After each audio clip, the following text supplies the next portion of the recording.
Welcome to the Women on the Rise podcast. This is where we talk all things entrepreneurship aimed at female entrepreneurs. Whether you are just starting out or you have a 7 or an 8-figure business, we bring you the greatest tools, techniques, and ideas for inspiration for your business.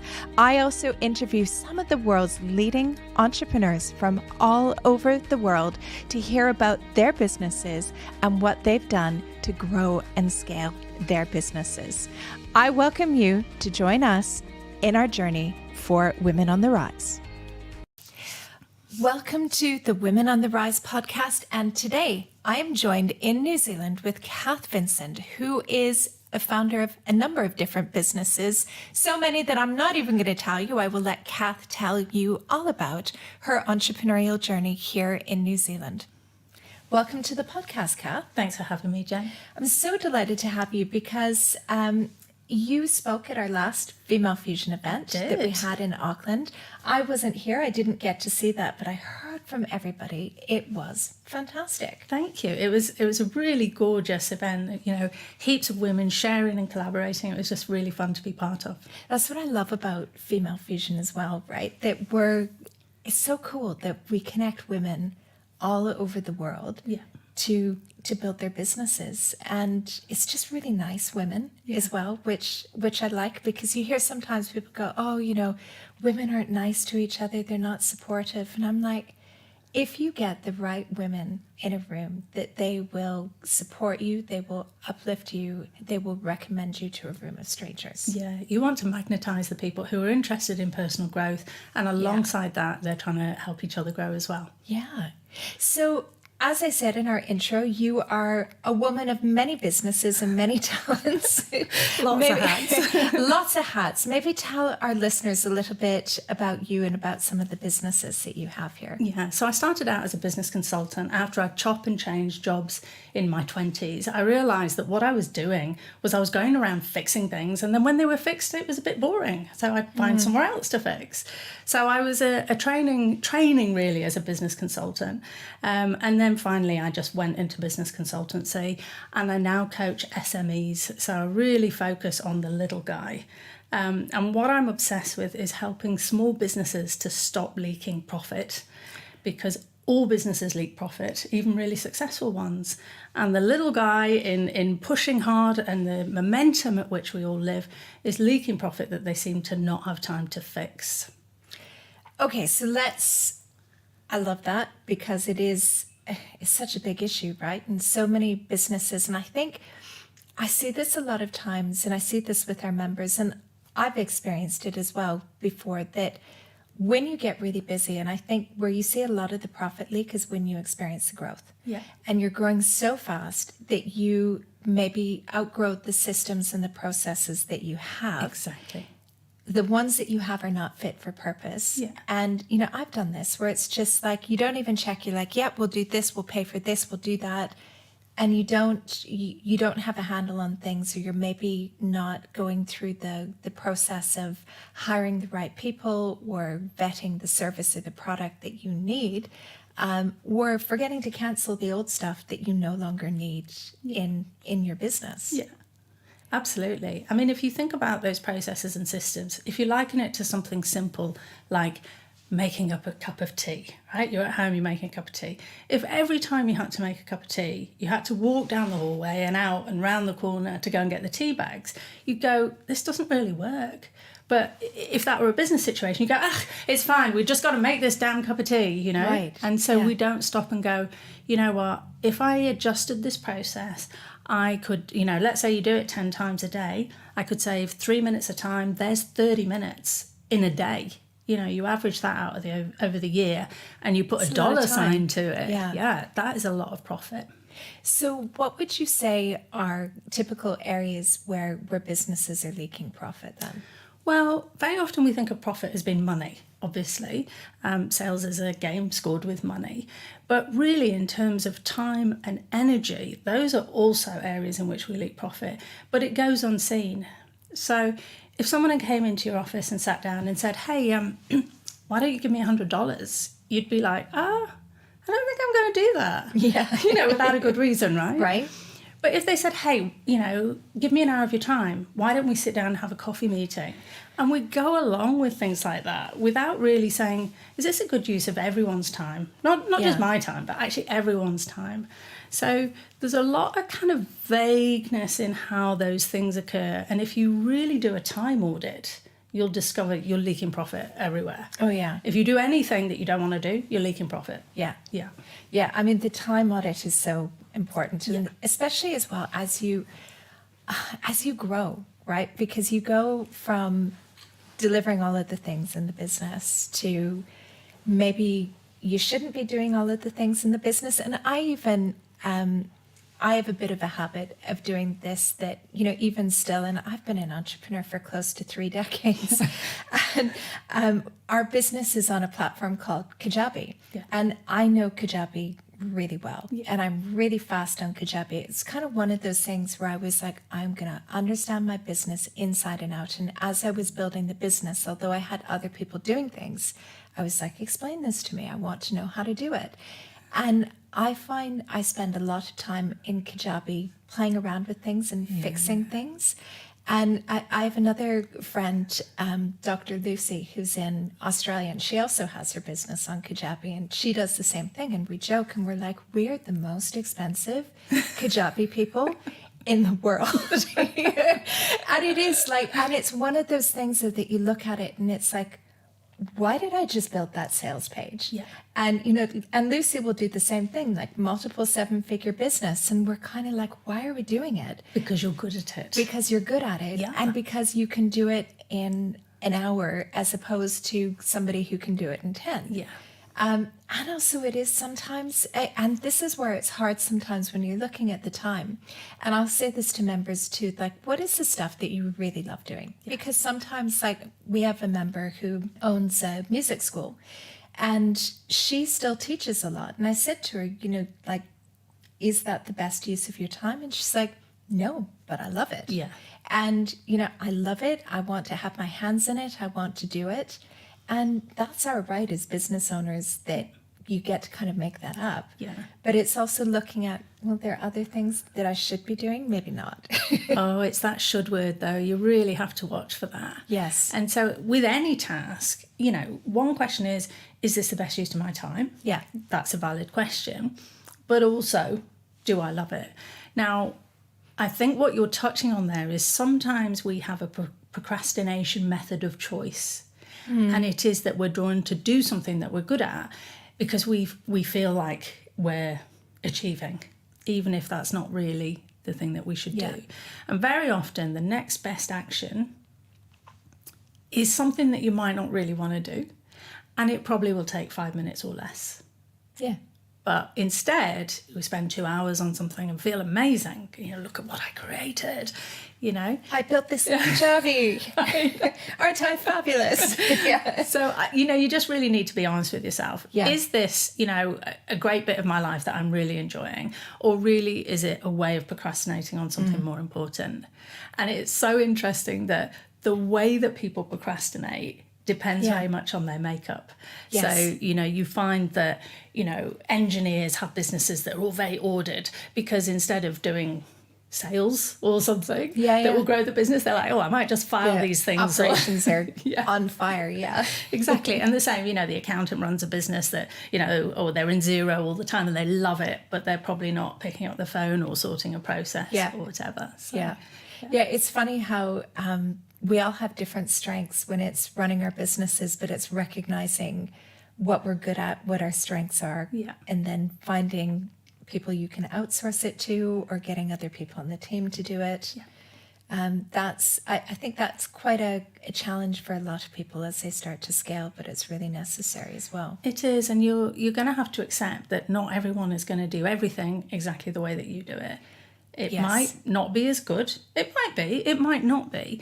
And also it may cause some differences. You're like, oh, wow, I didn't even know that. I didn't even know you could do that. Well, and I think we need to be open-minded to other ways of doing things. Like, this is why you hire people, right? Like, you should be hiring people who are better than you. Yeah, totally. And, there are other ways of doing things. I've also, one of the things I struggled with in the beginning with my business, though, was it's not as good as I would do it. Mm-hmm. And I see that a lot of times with newer business owners. Yeah. And then when you've had your business for a while now, I'm just kind of like, it's 80% good. All right. Yeah. Done is better than perfect, Yeah. you know, and we have this even for things like our social media and all of our marketing. Like, I don't even look at what goes out. We discuss the strategy at the beginning of the month, and I'm like, just do it. I don't have time to approve it. But then, you know, there'll be the occasion that I'll look at things and go, maybe not how I would do it. Yeah. Okay, delete it. Let's do it again. Yeah. And I think it's much easier to do that than try to micromanage. Yeah. People often ask for advice on, you know, how to outsource, how to get a virtual assistant or, you know, hire someone overseas or whatever. And really it's about entrusting people with a problem, but keeping the value small. So you start off and go, right, I'm going to give them a $5 problem. If it goes terribly wrong, it's worth $5 to me. Okay, they handled that. Here's a $20 problem, a $100 problem. Okay, now we're into $5,000 problems, and this is a trusted person. And that phasing helps you kind of adjust to delegating. Just give them a little bit at a time, you know. I've never heard that analogy before. I really like that. I want to borrow that when I talk to it. female Fusion members. I will say I got it from Cath. Cool. Another area that you've talked about is money and Xero, and saying that people need to go through their Xero or whatever accounting platform it is. We're in New Zealand, so Xero is the accounting platform of choice. I'm sure most businesses here, but going through Xero with a fine-tooth comb. Yeah. So what sort of things do they need to be looking for? So first of all, you have to set aside any discomfort you've got about numbers, financials, accounting, And like, I'm not an accountant. I'm quite proud I'm not an accountant. Yep, me too. I'm a regular person going, what does all this mean? And Xero makes it incredibly easy.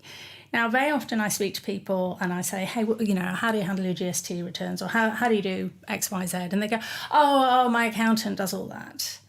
And accountants are really important. We partner with accountants a lot, and we make sure that people have really good accountants. But they'll also have hundreds of clients. Yes. And nobody is going to know your business as well as you. Yeah. So you need to set aside this resistance that you might have and suck it up and go, right, I'm going to be brilliant at Xero. In the same way, just like you did with Kajabi. I'm going to ask every question. And instead of thinking of it as numbers or even money, think of it as your lifestyle. Now, if you were going to look at it in that way, you'd be asking a lot more questions. I like that. You know, the one thing that's great about Xero or any other platform is that you can pull the reports out. And I think our business is on Xero as well. We have been. I was one of the first people to use Xero, actually. Like, I remember years ago, the online accounting software, I think it was QuickBooks that we had. But QuickBooks had to be installed on one computer in the office. And so it was installed on one computer in the office, and I would have an outsourced finance guy come in once a week, and his job was to log on to that computer and do all of the invoices. Like, there was nothing in the cloud. It was actually software. Someone would have to come and install it, right? And then because I think Xero was the first one who had the cloud-based accounting platform. And we heard of that and we were like, what? That's crazy. It's in the cloud. It's like, it doesn't sit on a computer. And it talks to your bank. Your bank gives you all those transactions. Yeah. Wow. I remember the first time I heard of it, someone saying, I go in every morning and I reconcile my transactions. Why would you do that every day? Like, it was a total kind of what? You know? But it does give you, so long as it's updated properly, because it does need to be updated properly, it gives you those reports that you need. Yeah. But a lot of people aren't doing that. Yeah, exactly. I mean, most people, it confuses me that most people don't do a budget. I'm like, wow, you know, like people who are really successful, and I go, you know, okay, let's look at your budget, and they don't really have one. So they look at their numbers and they say, right, we did X thousand this month. That's pretty good, eh? And I say, well, compared to what? Yeah. What I see as well is a lot of times people are relying on their accountants to do this. Yeah. But oftentimes it's like a box ticking exercise that, the accountants will be like, okay, so you have hired me to keep your accounts up to date. I've done that. Everything is reconciled. There you go. Yeah. Rather than actually working with you in your business and looking at, so what's your forecast and where is your money being spent on? And working with you as well about sort of what buckets your money should go into. So how much is being spent on marketing, how much on staff, how much on your subscriptions. And a lot of businesses don't even have a snapshot with that. Yeah, very much so. And if you think about it, accountants are, they're essential, for you to be compliant. So they're about compliance and they're about historical. So you're always looking at what just happened. Mm-hmm. And then typically if you're working with a business coach, that is about lifestyle. It's about, your vision and the life that you want to create. And it's forward looking. So they're really different. They're complementary, but they're very different disciplines. And typically when people say, oh, my accountant does that, what they mean is I'm not really across the money going in and out of my account. Yeah. And when people do that, the accountants will say, hey, you've got a tax bill of 30 grand coming up. But they'll tell you because it's due. Yeah. They won't have strategized out how do we manage these payments. And if you think about the way money flows in and out of a business, a constant gripe for people is they never know if the money's theirs. Yes. There can be loads of money in the bank account, but you're going to pay that in April and May. Yeah. You have absolutely. These payment dates. But do you know what? Like even me, I made the mistake, and it's something I've talked to our members about as well, that I made the mistake that with one of our accountants, he was like, oh, don't worry, I'll take care of the bills. And I was traveling or something like that. And so the way that it works is that you get an OTP sent to your phone, and then he can action the bank transfers. So he messaged me, he's like, okay, so I'm going to pay the bills. I know you're traveling. Is that okay? And I was like, yeah, no problem. Just kind of, assumptions in business. This podcast is clean, and so I'm not going to say exactly what they say about assumptions, but I think assumption is the mother of all F-ups. And basically, so he messaged me. It's like, hey, Jen, I'm going to pay this. I was traveling somewhere. So it's like, okay, fine. Said, send me the OTP. I sent him the OTP.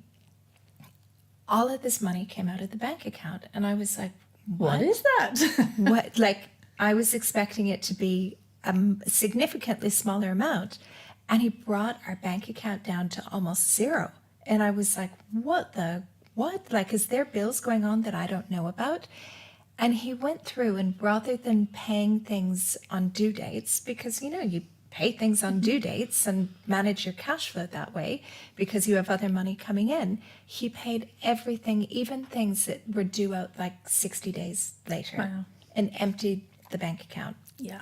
And it took me about 8 weeks to kind of recover my cash flow from that because it really damaged that. And I was like, okay, this is like, Jen, do not do that. Like, even if you're traveling, you need to set aside that time to make sure. And after that happened, I was like, you don't pay the bills anymore. Yeah. You're like, and I thought an accountant would know better. Yeah. They did not. And the thing is, there's a difference between what they know and what they really care about, the way you care about it. Because it's your business, it's your cash flow, right? Exactly. Yeah. So we were saying, probably heard this 1,000 times in different sectors, but it's pay attention or you pay with pain.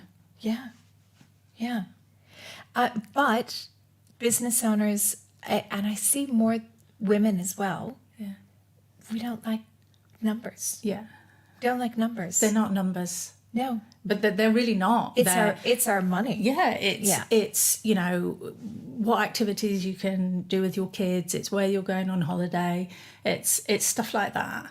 And if you see it as a game in which you're accruing so that you can do cool stuff, then it's exciting. Yes. Yeah. And you've talked as well about really creating a business that gives you the lifestyle that you want. Yeah. So talk me through a little bit on that, because I think sometimes people feel like, oh, I'm working so hard and I'm not having the lifestyle that I want. Although I have to say, For everybody in New Zealand, and this is probably why you've moved to New Zealand, people are pretty chill here. People are pretty chill. People are pretty chill. And I've noticed as well that people are very serious about like chill time, and no, I'm out of the office, and no, I'm not talking to you, and I will get back to you in 3 or 4 days, which is very different from what I see in the Middle East, what I see in Europe, especially in the UK. Well, some European countries are like that as well, but even in the UK, that doesn't exist. Yeah. I mean, when I moved here, it was a complete culture shock for me. Yeah. So, like, everything stops at Christmas. Like, really stops. So I'm back at my desk on the 6th of January, phoning people, going, why is no one at their desk? And it took me a few years to get the hang of it. Everyone goes to their batch. It's sunny. They go to that beach house. So, I was going to say, we have to tell everyone what a batch is, because the first time I heard that, I was like, what? Yeah. So they go to their beach house. Yeah. The whole of December, January is a bit of a write-off. And then people come back. And then there's a couple of public holidays in quick succession. So February is kind of like that too. So really, let's get stuck in March. Yeah. So you've just been back to business for a few weeks then. Pretty well. But the thing about lifestyle, it is quite chill here, but the cost of living is high in New Zealand. So, you do have to work a bit to make sure that you are going to be able to go off and have time at the batch. And that's another thing that people don't really think through, is the seasonality of their business. So if you don't do a cash flow, you're not mapping when is the money coming, when is it going to be quiet, when do I get my time away? Because really the commodity is not money, it's peace of mind. Yeah. This is what lifestyle is about. You can stockpile a bunch of cash, but if you're constantly worried, it's just not worth anything. Yeah. But there is a lack of planning sometimes. And again, it's like, you don't know what you don't know. Yeah. And I see this, so seasons are reversed between New Zealand and Europe. And one of the things that I see is with some of our members in certain countries, so for example, in the Middle East, in certain European countries, that people's cash flow suffers in the summertime because that's typically a holiday season. And so they'll find that like projects that they have or products that they sell don't really happen in that summer period because people are on holiday and they're not buying. Yeah. And every summer I hear, oh my gosh, cash flow is so bad, I'm not making money. Yeah. And every year I go, why did you not make a plan? Yeah. This happens every summer. And so now we're in April. I don't know when this episode's going to air, but this should be like April, May. Yeah.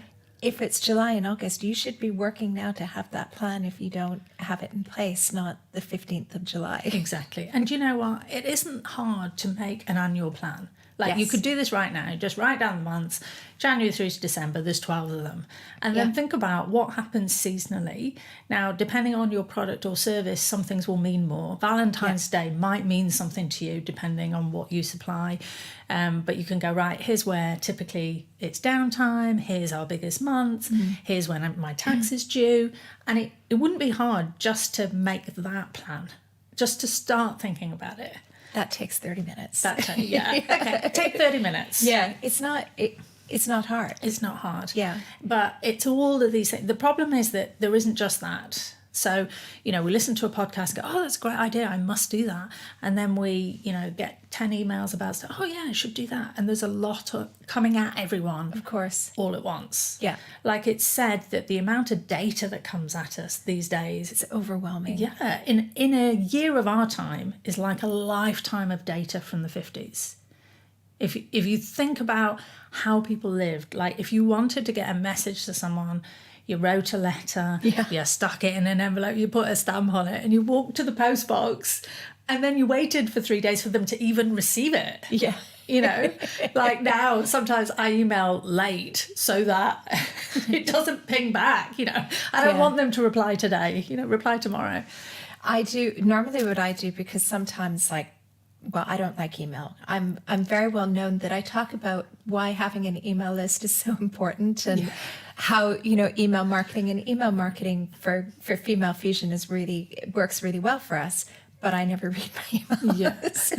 So it's always a joke that I'm like, I talk about how great it is, but don't email me because I'm never going to reply. Yeah. And it is just the overwhelm. But I will find that if I do have to sit down for emails, that there's a little thing on your email where you can schedule it to go out the next morning. Yeah. So then, and I always say to people, like, don't send your email at 1:00 in the morning. Yeah. Like, don't do that, because that makes you look like you're behind on your work, or you're unprofessional, or you're disorganized. Like, have it go out at 8:00 in the morning or 9:00 in the morning. So then, you've dealt with it, but they get it in the morning. Yeah. And, I come across a lot of people who hate email, like who really hate email. Like me. Yeah. And it becomes this kind of, this huge kind of overwhelming thing. Yeah. So now, anything in your life that has friction for you, right? Anything. Now you can tell because it makes you kind of go, right? There's a face that you make. Cath, I have 165,000 unread emails. Okay, we're going to have to talk, Jen, and I don't mean right now. But so anything in your life that has friction associated, you want a process for it. Yeah. Right. So we talked about the tea bags. You go and the tea bags are too far away from the kettle. That's friction. Sort it out. So with emails, what you want is that every email that comes in has a category that you assign it to. Now, I'm not talking about filing. People waste a lot of time filing. No, we've tried that. But what you want is a pre-assigned response to it. Oh, no, we have an autoresponder. Oh, sorry. Let me be more clear. So I don't mean to reply to other people. I mean that when you see it, you don't go, yeah, and then put it to one side. Yeah. So you get your email and you triage it. You triage everything that comes at you, any data that comes at you, triage it, like in the emergency room. Okay, this one's bleeding to death, we better operate. Yeah. This one can wait. This one's not really sick. That's I get 300 to 400 emails a day. Yeah. And that's why I'm just like, you know how to find me. Yeah. You can WhatsApp me. You can DM me. Yeah. I'm not going to respond to an email. Well, cool. Hey, train people. That's great. And that's because I have another friend who has a big business as well. And she's the same way. We were actually talking about this when we were on our retreat in Kenya. And she was like, same thing. I get hundreds of emails a day. And she said, so I use it as a marketing tool. She said, what I do is I will change my autoresponder all the time and talk about like different things we have going on and say, if you want this, here's the person to talk about this, talk to that person. And then, oh, by the way, if you want to know about ABC, here's the link for this to book this and this. That's great. And she was saying that just from doing that, she never responds to emails.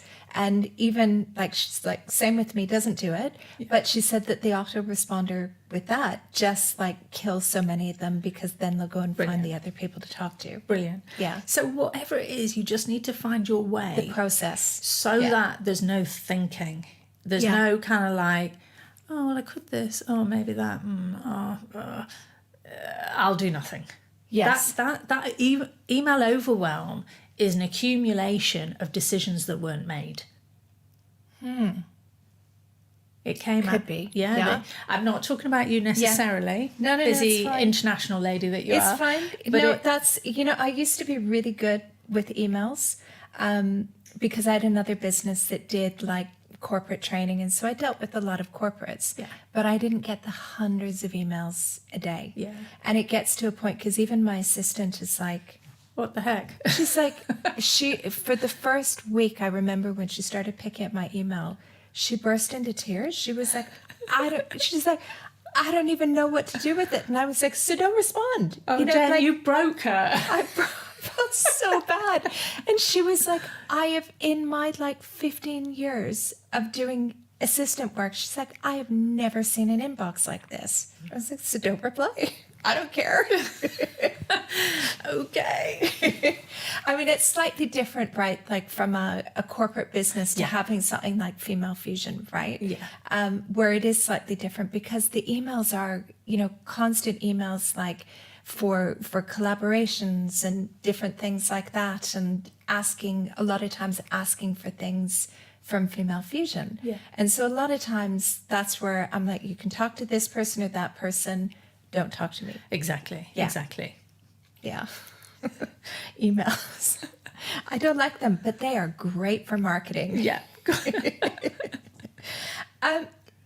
You also as well have you have your other business where you are doing a lot of work helping women with public speaking. Yeah. And you have a group that meets a couple times a month. Tell me a bit about that and what you do. Yeah. Do So with that. She Says So is our women's speakers group. I love the name because it's kind of got a bit of attitude in it. You know, it's kind of like, because you say so. Yeah. And really, the whole focus of it is about having women be able to express themselves really well. And this links back to business. They're not all business owners by any stretch. Some people join because they want to go up the corporate ladder and they want to be seen at work. Some people join because they want to give their wedding speech. I mean, we've had wedding speeches, we've had tears, we've had amazing things. But so there's a lot of different reasons why people join. Part of what lights me up about it is that people come in and they occur a certain way. You know, they have a bit of nervousness about them, and sometimes they try and persuade me that they're definitely nervous, that it's always been this way, and that it kind of probably is always going to be this way, and that you can tell when a person is really fixed in their view. Yeah. Because they're like, oh, I always this, and I definitely that, and it's so much like this, and it's got, you know, like that really fixed mindset. Yeah, exactly that. So part of what we do is to kind of unpick that a bit. We actually have language in the group that unpicks it, where when we hear someone going, oh, it's always this way, and, you know, I'll say, well, hey, what do we say about that? And people will say, that used to be a problem for you. Yeah. And even just that. Love that. Tilts the world a little bit, you know. Yeah, well, maybe, that's can be put safely in the past. So we have this beautiful, very close-knit group, handful of people. It's really intimate. And is it a program? Is it something that people have to sign up for a certain amount of time? It's a rolling program. So you can start when you like and you can finish when you like. So there's no obligation or commitment. You pay a joining fee up front, that is the commitment fee. It's kind of like, if I'm going to pay this money, I probably need to stay enough months for it to be worthwhile. Yes. I need to stay the course. And we have a manual, which is a 10-part speaking adventure. I love that. It's all in the language of making it exciting. Yeah. It's about having people not resist stuff that they could really enjoy. And what I love about it is how people change in front of your eyes. And in fact, in COVID, it was the thing that I really missed. Did you do it online? We did. We suspended everyone's payments, and nobody, had to kind of, watch their budget or anything. And we just met for friendship and to make sure people were okay and that kind of thing. We just chatted. We didn't really do a lot of work. We just hung out. But it was nice. But it was the thing that I really missed. Oh. But it's so great to be able to give people that tool, because it is one of the best tools that you can have to be confident to stand up in front of a room of people and to be able to speak. Yeah. I mean, if you think about, if you're an engineer, but if you're the engineer who can speak and be articulate, you're the one who gets the business, and the same in any sector, really. So. And one of the things we push our members on as well is doing an elevator pitch. Yeah. You need to be able to stand up in front of a room in under 60 seconds, go and tell us about your business. Yeah. And I've actually started to be really ruthless now, and I stand there with my phone and I'll turn the chimes on really loud, and it's like, you've got 60 seconds. Yeah. If you don't get it done after 60 seconds, sorry, you're done. And I feel really horrible doing that. But the thing is that you need to be able to explain your business in under 60 seconds. Tough love, Jen. You've got to do it. It is. Well, as I say, it's done with love, but but hurry it along. But you also have to think about it. Nobody else wants to hear anything longer than a minute. No. It's helping you and your business, because you need to be able to tell people what you do. Yeah, especially these days where our attention spans are reduced. All the more, like, come on. I know, I'm like, bring it along, 30 seconds. Skip to the end. Skip to the end. Let's go. It's so funny how that happens, hey, but I find as well my attention span, and I'm even thinking about that even with content that we have in Female Fusion in the member portal, that a lot of our masterclasses are between 60 to 90 minutes long. And one of the things that I really want to do is to create something different, which is almost snackable content, where it's like, tell me how to do something in 3 minutes or less. Yeah. Something key in business, 3 minutes or less. Yeah. That's what I have time for. Yeah, I love that. I'm seriously on a low information diet. Yeah. I really, people go, oh, I'm sending you this, or I thought of you and so that. I go, oh, that's lovely. I'm not going to watch that. It's really funny how that happens. I've really gone like that as well. And maybe it's just because it's information overload. Yeah. That I just feel like my attention span is not there. Yeah. Yeah. You need to save it for the good stuff. Your attention span is, for your kids or for your, art project or for your travels or for your, you need some left over. Yeah. Yeah. So you've been an entrepreneur for close to 3 decades as well. Yeah. What advice would you give to yourself if you were starting over? Oh, so much. I know, right? I think it has taken me 3 decades to really be willing to say, this is what I want to do and this is not for me. I think I grew up being quite, the kind of good girl. I was kind of that. I was kind of good in school and do the right thing. And I think a lot of my early life, I was very appropriate. Okay. And you said yes to everything? Yeah, it's just sure. And I did the things that I thought my parents wanted me to do. I finally kind of bucked the trend a bit. They kind of wanted me to do law. And I ended up doing media studies. Like, what? Yeah. I went into PR as well, and my parents were like, what? Is that a job? Yeah, is that a job? What does that do? Well, first was the degree in politics, and then the job in PR, and my parents were like, why can't you work for an oil and gas company? Why don't you do something else? I'm like, no, that's boring. Yeah. Well, my family's full of doctors, lawyers and dentists. So you were expected to be something. Okay. And I was just kind of experimenting a bit. But so I broke away a little bit, but still in the early years, there was a lot of doing what was expected of you. And I think if I had my time again, I would be a little crazier.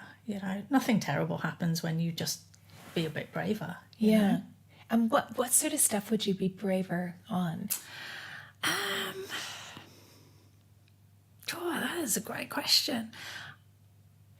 I think I would just say no to more stuff. Like I've said yes to a lot of things. And I've discovered in my work about what trips people up in business and why they have no capacity and where all the friction is and why they're exhausted, there is just too much. Yeah. You cannot do it all. You're never going to do it all. There is way more opportunity than there is time. And so you should be excruciatingly selective. But it's hard sometimes for people to see that, right? And it's really interesting. So I'm in a mastermind with a number of women who have 7 and 8 figure businesses. And the ones who have the really big businesses are like, you just do less. Yeah. And exactly. It's almost counterintuitive, right? Their view is like, I do less, I double down on what I'm really good at, and I chill. Yeah. And I have that brain space to be creative. Yeah. But I think a lot of entrepreneurs fall into the trap of, what can I create next? Yeah. How can I create that? How can I sell that? Rather than saying, how can I focus on what I'm already doing and make it better? Yeah. And chill. And the thing is, for a lot of entrepreneurs, it wouldn't be fulfilling to just do one thing. Yes. And it's almost like having a little factory, Yes. I mean, that's the most efficient way, is to just do one thing and keep doing it. But a boring business is a profitable business, right? Yeah, exactly that.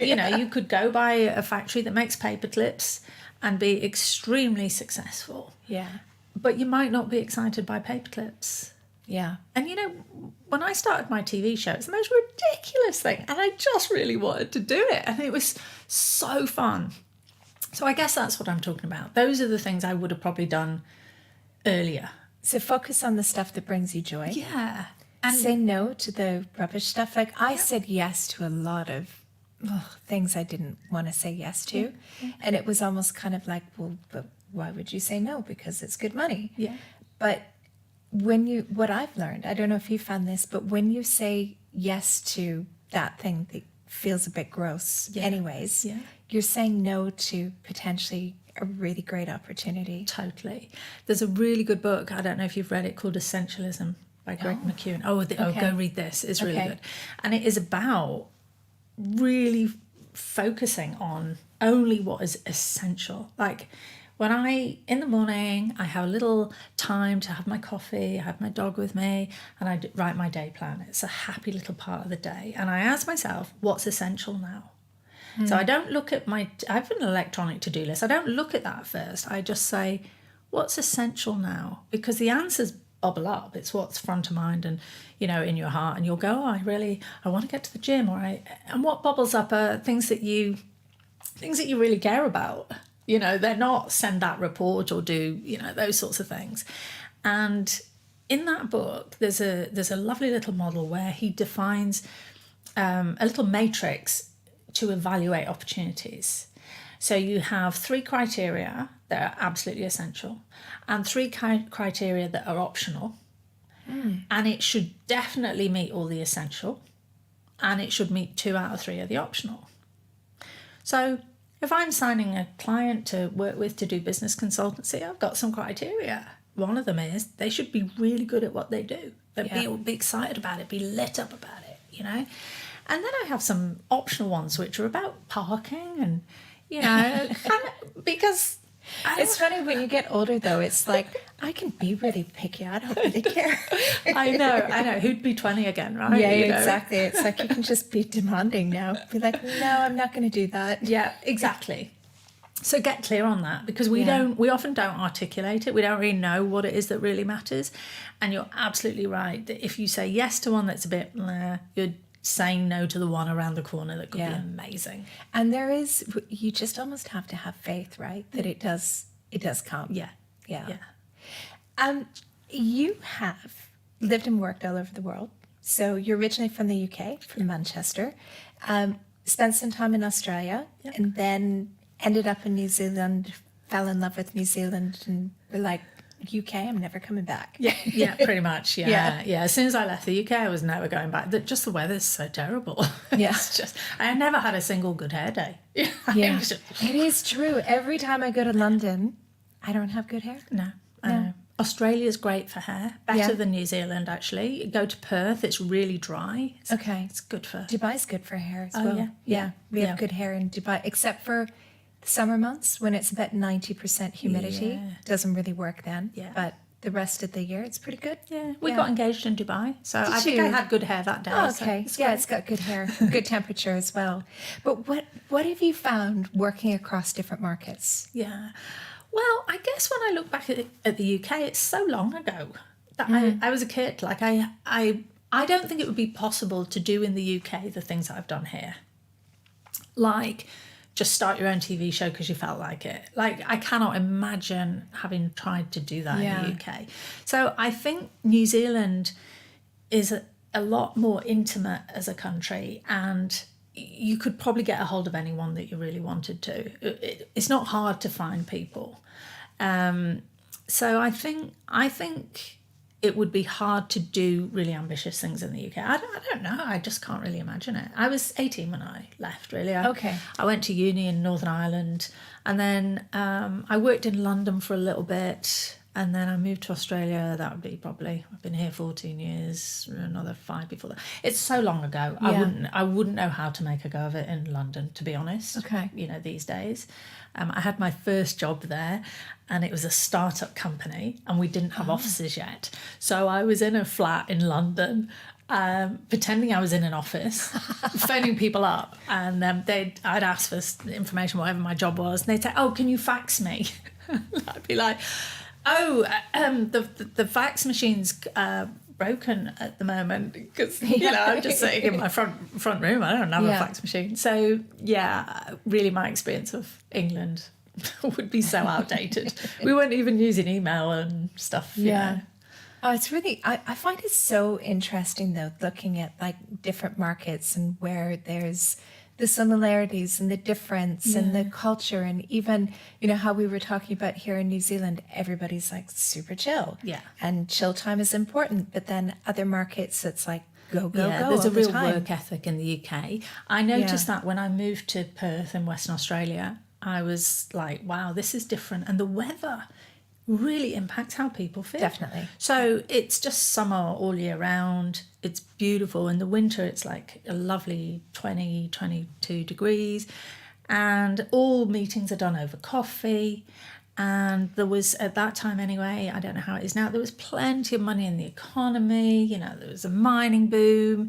If you wanted to run training programs, there was loads of money for it. It was like, wow, this is not like England at all. Yeah. So I experienced that Did you? in the UAE as well, Yeah. when I initially went there for a year because I had won a big contract with the federal government. And they said, okay, you need to set up your business here. And I just ended up staying because I was like, the opportunities that I get in this market and the surrounding markets is massive. And I would never have those opportunities back in the UK. So it was like, why would I go back? I've always had my business there, but chose to stay sort of in the Middle East region because there was far more opportunities. Yeah. And I see that as well, actually, you know, how we were talking just about money and things like that, as well as I find that one thing that's so great as well is if you can have clients or customers in different parts of the world, that really protects you as well. And I learned that the hard way, that I didn't know that in the beginning, and when I had my clients just in the UK, and then one of the first recessions hit and I was like, oh, where's it? Nobody's spending any money. And then realized, you know, hey, I could like have clients in Africa, I could have clients in the Middle East, I could have clients in Asia. They're not having a recession like they are in Europe. That's okay. So it's the opportunities that you can have from going global, even if you're in one place too. Totally. And of course now, you know, you can be, you know, on Zoom all the time. You can be servicing clients at anywhere that you're willing to operate in the same time zone. So what about you? What's next on the horizon? Anything exciting coming up? Lots exciting. And of course, as we talked about with the essentialism focus, you really have to take one piece at a time. It's so tempting to try and work to 80% at 50 different things. So I do try and work on one at a time. I'm working on a book. I'm actually not working very hard on it. I'm creating some blogs that are going to be chapters, and it's going to be about the unexpected ways that you can stop leaking profit. So the intention is each chapter is going to be like 2 pages so that you can dip in and out. And you Short attention span, exactly that. So there'll be stuff about money, obviously, but also time and energy, how to maximize those so that you can, you know, very often when people start doing this work, they feel better, but they're not really quite sure why. They can't quite put their finger on it. You know, one of my clients said to me one day, we'd been working together about 3 weeks, and he was like, I already feel better. And, you know, I can now sit and enjoy watching Suits on Netflix with my wife and not feel guilty. I'm like, yes, you know, because that's quality of life, right? You know? So the book, as I say, I'm not actively I'm not going to lock myself in a cabin and try and pump it out. I'm week by week writing an article that will be a chapter. Okay.